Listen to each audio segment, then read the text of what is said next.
Mari kita mengawali renungan kita hari ini dengan doa.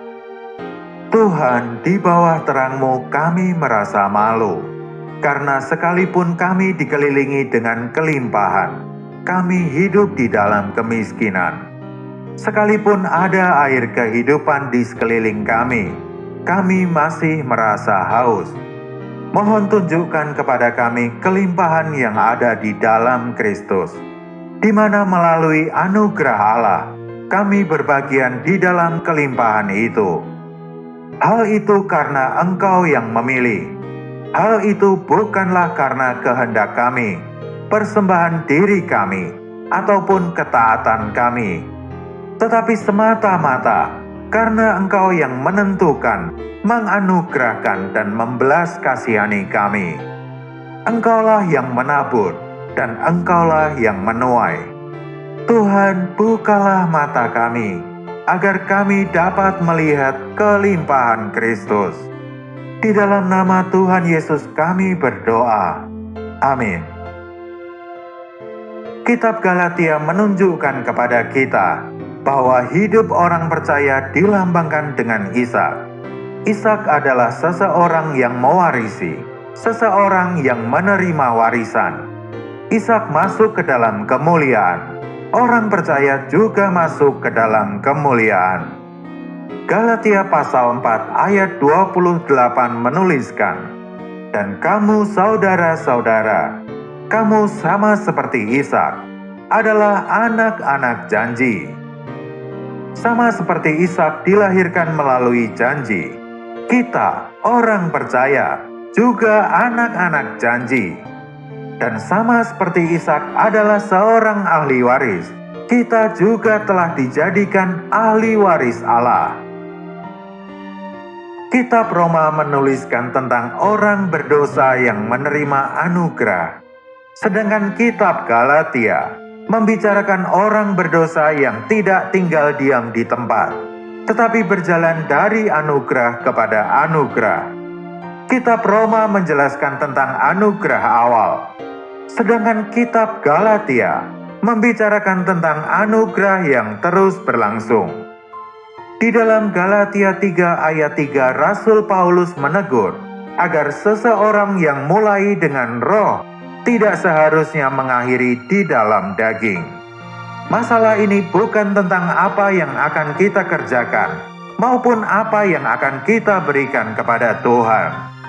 Anugerah atau kasih karunia bukanlah usaha kita untuk menjadi baik atau untuk berubah menjadi lebih baik.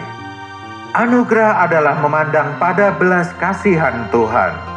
Hal itu bukanlah perkara apa yang harus kita kerjakan, tetapi perkara memandang anugerahnya. Ishak adalah seorang ahli waris, bukan penginisiatif. Sama halnya dengan kebenaran tentang kita, orang yang percaya. Perjanjian baru menunjukkan kepada kita tentang dua bagian di dalam pekerjaan Kristus. Pertama, kita ada di dalam Kristus. Dan yang kedua, Kristus ada di dalam kita. Yang pertama adalah menjadi satu di dalam Kristus. Dan yang kedua adalah menjadi satu di dalam kita. Yohanes 15 ayat 5 menuliskan, "Akulah pokok anggur, dan kamulah ranting-rantingnya. Barang siapa tinggal di dalam aku dan aku di dalam dia, ia berbuah banyak. Sebab di luar aku, kamu tidak dapat berbuat apa-apa." Di dalam ayat ini tertulis bahwa Tuhan berkata, "Barang siapa tinggal di dalam aku, dan aku di dalam dia." Ketika seseorang yang percaya tinggal di dalam Kristus, dia bersentuhan dengan fakta-fakta yang ada di dalam Kristus. Saat Kristus tinggal di dalam kita, kita memiliki Kristus sebagai hidup kita. Berada di dalam Kristus menyebabkan kita mewarisi semua yang telah digenapkan Kristus di masa lalu. Sedangkan Kristus di dalam kita menyebabkan kita menerima semua hal yang dimiliki Kristus saat ini. Ketika kita ada di dalam Kristus, segala yang telah digenapkan Kristus menjadi kenikmatan kita, yaitu segala sesuatu yang telah digenapkan Kristus di masa lalu sampai sekarang ini. Ketika Kristus di dalam kita, segala yang akan digenapkan Kristus menjadi milik kita, baik yang sekarang maupun di masa yang akan datang. Orang percaya di dalam Kristus berarti bahwa Allah telah menempatkan dia di dalam posisi yang baru. Dia memiliki permulaan baru. Di dalam Kristus adalah perkara yang memiliki rentang waktu dari masa lalu sampai hari ini. Perkara ini telah digenapkan sekali untuk selamanya. Sedangkan Kristus di dalam orang percaya memiliki rentang waktu dari hari ini sampai masa yang akan datang. Perkara ini akan berlangsung sampai pada kekekalan. Alkitab di dalam 1 Korintus 1 ayat 30 menuliskan, "Tetapi oleh Dia, kamu berada di dalam Kristus, yang oleh Allah telah menjadi hikmat bagi kita. Ia membenarkan dan menguduskan dan menebus kita." Ini berarti bahwa Allah telah melepaskan kita dari manusia lama, alamiah kita, dunia dan iblis, serta membawa kita masuk ke dalam Kristus. Kitab Roma pasal 1 sampai dengan pasal 4 memberitahu kita bahwa manusia salah dalam tingkah lakunya. Sedangkan Roma pasal 5 sampai dengan 8 memberitahu kita bahwa manusia salah dalam dirinya sendiri.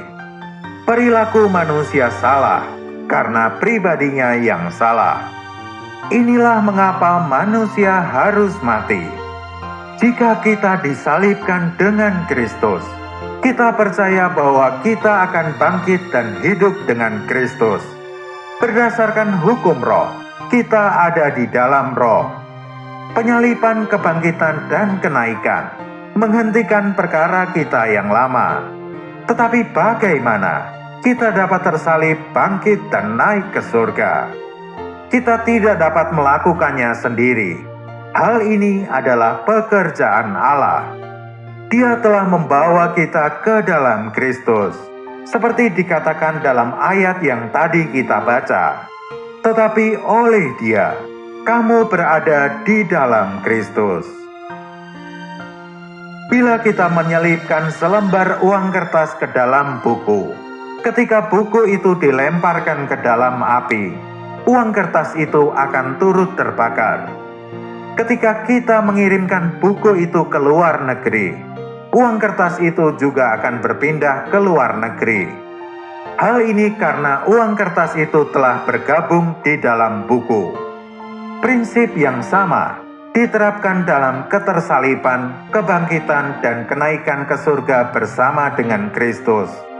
Diri alamiah kita, apakah itu baik ataupun buruk, lemah lembut ataupun kasar, sabar atau tidak, telah disalibkan bersama dengan Kristus.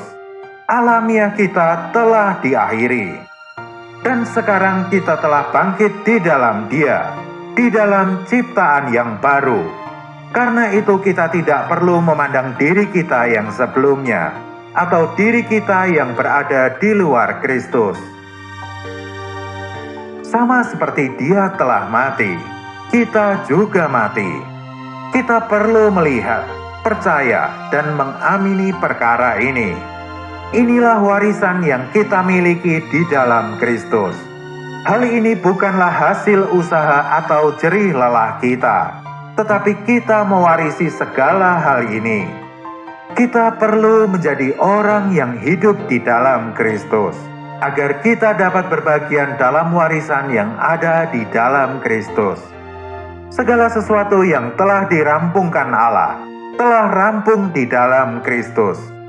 Saat kita ada di dalam Kristus, segalanya akan menjadi milik kita. Kristus yang hidup di dalam orang percaya berhubungan dengan perkara yang akan datang. Hal ini tidak berhubungan dengan masa lalu. Fakta Kristus di dalam kita bukanlah bertujuan untuk menangani masalah kita, tetapi untuk menyalurkan kuat kuasa-Nya bagi kita. Saat kita di dalam Kristus, kita menikmati pekerjaan dan pengalamannya. Ketika Kristus di dalam kita, kita menikmati dirinya dan kelimpahannya. Kristus hidup bagi orang percaya, di dalam orang percaya. Dia bukan ada di dalam orang percaya, agar mereka dapat belajar menjadi seperti Kristus, atau meneladani Dia dengan berusaha meniru-niru Dia. Tujuannya bukan agar orang-orang percaya dapat perlahan-lahan semakin maju.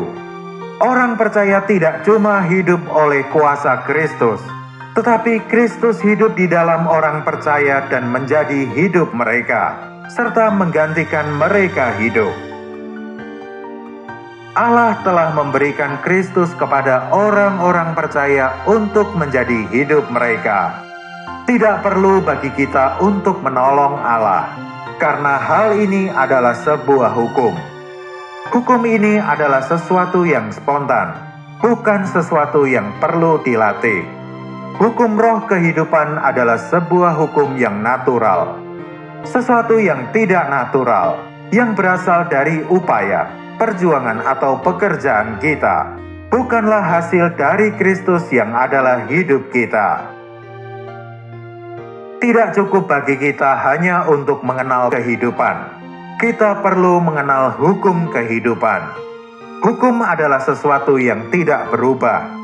Seperti hukum gravitasi tidak berubah. Hukum itu berlaku dengan sama kapanpun, pada setiap benda yang ada di bumi. Kita tidak perlu mengkhawatirkan apakah hukum gravitasi itu akan bekerja. Hukum itu akan berjalan secara spontan. Selama kita hidup menurut hukum roh kehidupan, kuat kuasa-Nya akan bekerja secara spontan. Rahasia hidup orang percaya bukanlah dengan memohon hidup Kristus, tetapi mengizinkan hidup Kristus memanggil kita. Ketika kita menghadapi masalah, kita dapat berkata, "Tuhan, aku tidak dapat melakukannya, tetapi hidup-Mu yang di dalamku dapat melakukannya." Hal ini bukanlah perkara seberapa besar usaha kita, tetapi Kristus yang akan tertampil. Inilah warisan Allah bagi kita. Warisan Allah ini ada di dalam Kristus. Hikmat, pembenaran, pengudusan, dan penebusan yang dibicarakan dalam 1 Korintus 1 ayat 30 bukanlah sebuah benda, tetapi adalah seorang pribadi. Semua hal tersebut mengacu pada satu pribadi, yaitu Kristus. Kristus beroperasi di dalam orang percaya. Kristus hidup menggantikan kita. Semua orang yang duniawi harus berjuang dengan kekuatannya sendiri. Tetapi apa yang diperlukan orang percaya adalah iman. Tuhan ada di dalam kita. Dialah kebenaran, kekudusan, kerendahan hati, dan kesabaran kita. Kristus adalah segalanya bagi kita, orang yang percaya. Semoga kita dapat melihat bahwa kita ada di dalam Kristus. Maka semua perkara yang telah digenapkan Kristus di masa lalu menjadi milik kita. Dan semoga kita juga melihat bahwa Kristus ada di dalam kita. Dia menjadi hidup kita. Dia hidup bagi kita. Untuk hal ini, kita hanya perlu percaya. Inilah yang dilambangkan dengan Ishak, pewaris janji itu. Haleluya! Oleh Dia, kita ada di dalam Kristus, dan Kristus ada di dalam kita. Tuhan memberkati.